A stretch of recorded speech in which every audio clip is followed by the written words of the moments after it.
to the next generation of New Yorkers who refuse to accept that the promise of a better future was a relic of the past.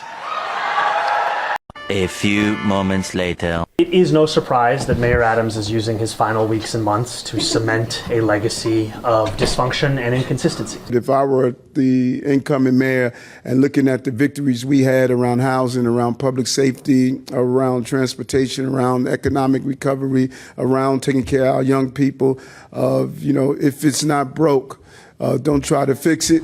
So Zohran Mamdani is yet to be sworn in as the mayor of New York, and that will not be happening until January 1st. But we are already starting to see the excuse making for why he will not be able to fulfill most of his campaign promises and essentially did scam the voters of New York. Because this was always going to be the most inevitable outcome, folks, is that he's going to get into power. The voters will start to question, why are you completely ineffectual? Where are the free buses? How come all of the unfeasible things you promised are not actually happening? And he's going to need an answer to that question. Let's be real. It's not free? Not free now. No! Is the buses free yet?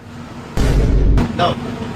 No. Because I heard with Zohran Mamdani, we get the free buses. You're the supervisor? Yeah. When does the Mamdani free buses start? When he announced it. I lost all my money on FanDuel, so can I do Zohran Pay right now? How does it work for a free bus? It's not a free bus. But I thought Zohran won, so the buses are free now. So it didn't start yet? It's not free? Not free now. No! I just want the free buses! No! I just want the free phone, bro! I voted for Mamdani. So I'm just wondering if I could use my Zohran Mamdani pay to buy a new phone. Because he won mayor, he's paying for everything. I don't know if you guys do that here. You gotta call him. I gotta call? Yeah, you gotta call him to give you the credit card. Do you have his number? Are you giving out the free phones now? Because we heard you get... If you're switching from a different company, yeah, we do. Because we heard that... Oh, you would do? No, because I heard, Zohran just won, the election, right? So I heard everyone gets, free phones and free everything now. I don't know, maybe from the city. So how do we get one of those? You gotta contact the city, man. So we can't get a free phone tonight? No. Are you serious? Yeah. But how am I supposed to call? Bro, I'm trying to get back with my ex. Oh. I need to call her. No! No! I just want the free phone, bro. I voted for Mamdani. You can get a free phone from the city service. Oh my god. EBT just ran out. I lost all my money on FanDuel. Sucks, bro. Now you're telling me no free phones? So what exactly is Mamdani going to do about this? Well, we certainly know he would never take accountability because that's not what socialists or race communists do. So here comes the blame game that we've already been starting to cover, right? Oh, I can't get this done because Kathy Hochul, the governor of New York, will not raise taxes. And so it's not my fault, it's her fault, and we need a socialist governor.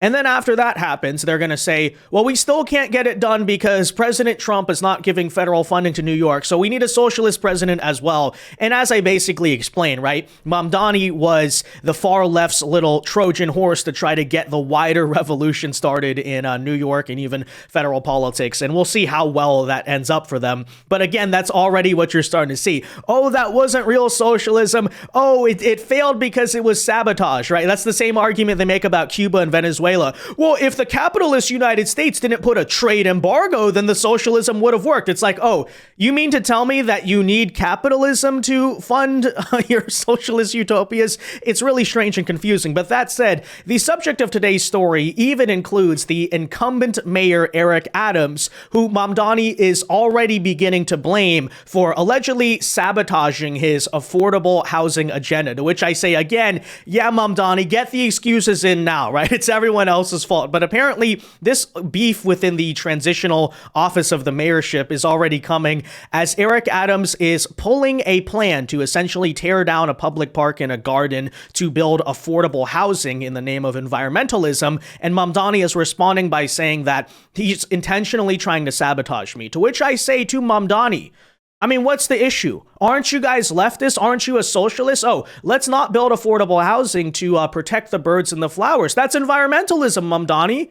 Like, what's the issue with that? That's what you guys do all across the country, is use environmental regulations to drive up prices for people. So I don't really understand the problem with this. This is actually prime socialism, if you ask me. But nonetheless, we'll tell you about this little drama and a little bit more in today's video. Because, yeah, it turns out Mamdani's transition is already beginning to run into problems. So we'll get into it, guys. But first, a word from today's sponsors. We all live in a busy world where it's hard to keep up with everything. That's why I present you the Plod Note Pro, which is a real game changer. Whether you're a leader, working professional who wants to stay organized in face-to-face conversations, or an aspiring professional aiming to use the same tools as top leaders, Plod Note Pro is your answer. Plod Note Pro is more than just a recorder. It's basically a personal secretary in your pocket. So imagine walking into a discussion or in-person meeting and you set this slim credit card-sized gadget down and it picks up everything. But it doesn't stop at audio recording. You can also take pictures, type down thoughts, mark key points so that everything from a meeting is captured, synthesized, and understood for you by AI. Then comes the best part. The Plod app takes all of that. You don't just get a transcript, you get a highlighted summary, insights that actually help with decisions, and a to-do list for everyone involved. All done for you by AI. It even has a built-in chat GPT-like assistant called Ask Plod. Think of it like your second brain. After a class or a meeting or a discussion, Plod can automatically draft stakeholder emails, extract data reports, or help you brainstorm next steps. So, guys, whatever you do for a living, if you want to stop worrying about missing details, check out the Plod Note Pro. Of course, I shouldn't have to say it, but always use the Plod Note Pro responsibly. Don't go recording people without their consent, being creepy, and especially do not conduct illegal espionage with this product, but be sure to go check out the Plod Note Pro. Okay, and with that said, what is going on here as the mayor-elect is accusing Eric Adams of using his final weeks in office to derail Mamdani's agenda, including turning the Elizabeth Street Garden into affordable housing? Well, take a listen here to those details for yourself. It's a busy time for New York City Mayor-elect Zohran Mamdani as he prepares to take over the city's top job. Yesterday, he met with Governor Kathy Hochul to talk about priorities. This comes as the current mayor, Eric Adams, prepares to travel to Israel. Eyewitness News reporter Phil Tate joins us live at City Hall with more. Good morning, Phil. Pedro, Tanya, good morning. Mayor Adams is expected to travel to Israel today to meet with economic development leaders and to also discuss ways to combat anti-Semitism here in the city. Now, meantime, Zohran Mamdani is expected to transition into City Hall as the Adams administration is counting down for when he'll leave office. Now, Mamdani prepares to assume office. Their transition teams have only met once, but Adams and Mamdani haven't had a face-to-face as of yet. Meantime, Mamdani didn't waste any time already announcing some of his first appointments from deputy mayor and his chief of staff that will work alongside him. But the mayor may have already had a rough patch in their transition as the mayor-elect accused Adams of using his final weeks in office to derail Mamdani's agenda, including turning the Elizabeth Street Garden into affordable housing. Adams had agreed to build affordable housing in the garden's place, but he pivoted in June. Designating the garden as a city parkland will make it much harder to ever develop housing in its place. It is no surprise that Mayor Adams is using his final weeks and months to cement a legacy of dysfunction and inconsistency. If I were the incoming mayor and looking at the victories we had around housing, around public safety, around transportation, around economic recovery, around taking care of our young people, if it's not broke, don't try to fix it, try to use it. Yeah, again, Mamdani, you're a far leftist. What is the issue? I mean, just look at that banner, right? Save Elizabeth Garden, whatever this place is called. It's a green space. Why does the leftist want to tear this down? It doesn't actually make sense to me. Look at all that. I thought that's what you guys were all about. I thought the progressives were like, we want green spaces in our city. We care so much about the environment, the natural ecosystem. This is helping to reduce climate change because you're planting more trees. What, you want to replace it with a bunch of concrete, right? The great irony in that. But yeah, how dare Democrat Mayor Eric Adams actually listen to the peace-loving environmental activists instead of throwing them out and accusing them of being saboteurs like the supposedly so woke Zohran Mamdani is doing. It's kind of funny, but you know what it sounds a lot more like to me, and I think this much is obvious? Yes, he's starting to get those excuses in because he knows, first of all, his ideas are completely unfeasible, and it certainly doesn't help that his current transition team is full of lovely, totally competent individuals like this right here. And I would now like to introduce my Chief of Staff, L. Bisgard Church.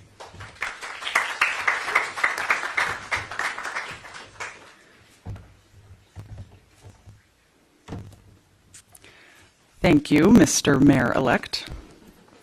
My name is L. Bisgard Church, and I am so proud to stand here to accept the role as Chief of Staff for the incoming Mamdani administration. Oh, brother. Oh, brother, this is gonna go fantastically. You know, it might end up like Lord of the Flies or Animal Farm, but besides that, I mean, it's just gonna go amazingly. And I'm sure the reason why this whole experiment is gonna fail is not because of people like that. It's not because of Mamdani and his ideas. It's because of Eric Adams. Yeah, clearly. You know, the only thing that went wrong, if we just didn't have Adams trying to sabotage the affordable housing, and Kathy Hochul not raising the income tax, and Trump not being a bully, then you know, everything would have worked perfectly on the Animal Farm, guys. It's just okay.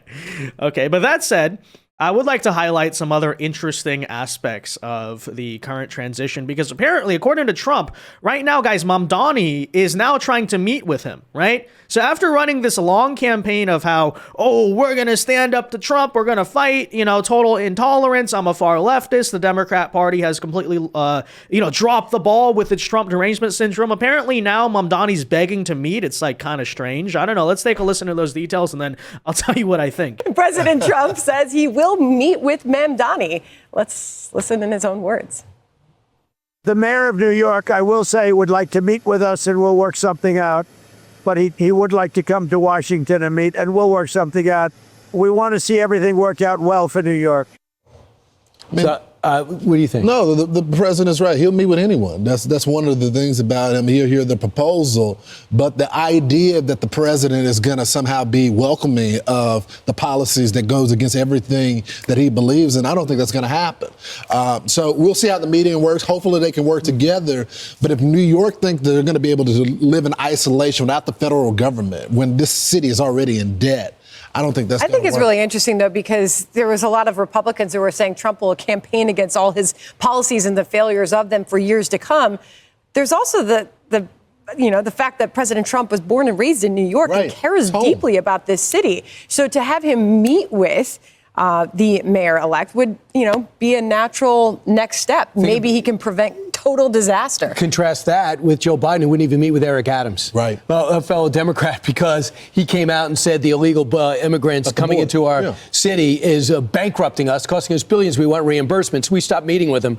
Yeah, so some pretty strange behavior, if I do say so myself.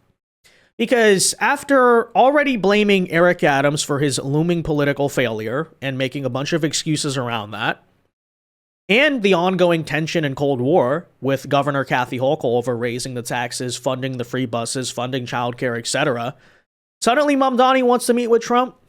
And it's like, what's happening there? One of two possibilities in my book. Either on one hand, it's just pure Democrat performance. He's going to go there, cuss out Trump or something, and be like, haha, look how tough I am, guys. Please donate to me, No Kings protesters.